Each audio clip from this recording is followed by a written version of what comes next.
Hi, welcome back to Whimsy Crafter. I hope you all are doing great. In today's video, I'll teach you how I germinated brinjal seeds at home and created tons of these seedlings, plus how I transplanted these seedlings to get mature plants. So don't forget to hit the subscribe button and don't forget to like this video if you found this useful. So without further ado, let's get started with the video. To begin with, I have taken plain garden soil and I have moistened it, and I'll be sprinkling the brinjal seeds that I have bought online on this soil. So I often buy good quality non-GMO seeds online. There are multiple websites available. So I'll show you what the seeds look like. And one such packet contains near about 200 seeds. Okay, so I'll slowly sprinkle the seeds on the surface of the soil like this. And like I said, the soil is already moistened. I will not sprinkle too much of the seeds because it will lead to overcrowding of the seedlings. So once I'm done with sprinkling the seeds, my next procedure would be to press down the seeds on the soil surface like this. Very lightly. Don't push the seeds down into the soil. Just lodge them into the soil so that they get moisture supply from below. Now I'll take some fine soil, powdered fine soil, and I'll cover the sprinkled seeds in this manner. You can also take coco peat, but I prefer soil. When I'm using the soil as the growing media, I also use soil to cover the top of the seeds that I have sprinkled. And then I'll press down the soil over the sprinkled seeds like this, very lightly.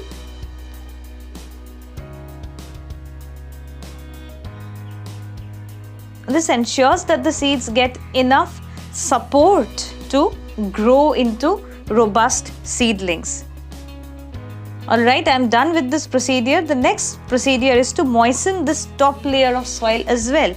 So I will take my mister, my fine misting sprayer bottle, and I'll gently mist this soil surface. Do not pour water on top because that might lead to dislodging of the seeds from their position. So that's it. Now we'll wait for germination. And voila! Right after 2 days, you can see the first sign of germination. Look at the seeds around the pot. All the seeds have emerged with a seed head, and one of those germinated seeds is already holding up 2 leaves. So that is very incredible. Brinjal seeds actually germinate very, very fast. This is the update after 9 days. You see how fast the seedlings are growing, and it is at this point that I will actually get rid of a few seedlings. This procedure is called thinning because you can see there are so many seedlings in one pot. All these seedlings, if left to grow, will not be able to grow together to mature plants. So it is necessary that we get rid of those seedlings which haven't grown up as yet in comparison to the other ones. So this ensures that the seedlings which have already grown, they get enough space to spread out and mature. This procedure is called thinning, and when you are making seedlings from seeds, this is a very, very important step. If you're liking the video, please give this video a big thumbs up and don't forget to subscribe to my channel. I really feel encouraged when you people support me for my content and like the content that I upload and you post your queries. So that brings me to another point, that is, don't feel hesitant to post your queries regarding different aspects that I upload on my channel from time to time. So I have already thinned most of the seedlings from the sides. Now is the time for those in the center. There are some curled up seedlings that are hiding in between the robust, healthy looking ones. So I'm just getting rid of those. So tell me in the comments below, have you ever tried growing brinjal from seeds? What was your result like?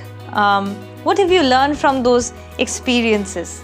I really love to hear or read your comments, and it exhilarates me when I see that, different people from different parts of the world are actually commenting on my videos. I absolutely love interacting with my viewers. This is a bit of an arduous process for some, but there is a delight of a different kind in actually nurturing a plant right from the stage of a seed to a robust plant. So see, I have got rid of so many seedlings, and now only these seedlings are there in the pot, and I'll let them be, and I'll come back to you with the transplantation. So now you see the seedlings which I had left in the pot after 21 days have grown up quite big. Now is the time for transplanting. So I am using quite a few things over here. I'm using soil, sand, compost, and I am using broken pieces of bricks and charcoal to line the bottom of this small earthen pot that I have taken. Now I will mix the compost and the sand and the soil together like this. Always try to transplant your seedlings into smaller pots so that the plant does not go into a lot of stress and the plant is not set back. The smaller the pot, the faster the plants will get root bound and the faster it will mature. So fill your container with the mixed up potting mix that I'm making here. You will need sand and compost and soil. Just mix them thoroughly. If you can sieve out the mixture into a very fine texture, that is good. I'm not going into so much of trouble over here. I'll just try and crumble down the mixture with my hands and try to mix it together, okay, uniformly. Please hit the like button if you found this video useful so far, and thank you for staying with me till this point of the video. I'm really glad that you have been with me all this while. So keep watching. And the soil that you need to prepare has to be very, very well draining, okay? It should be a type of soil that should hold on to moisture, but that one that should not remain too soggy, all right? So that is how I'm preparing the mixture, and after that I'll fill this pot with the prepared potting mixture.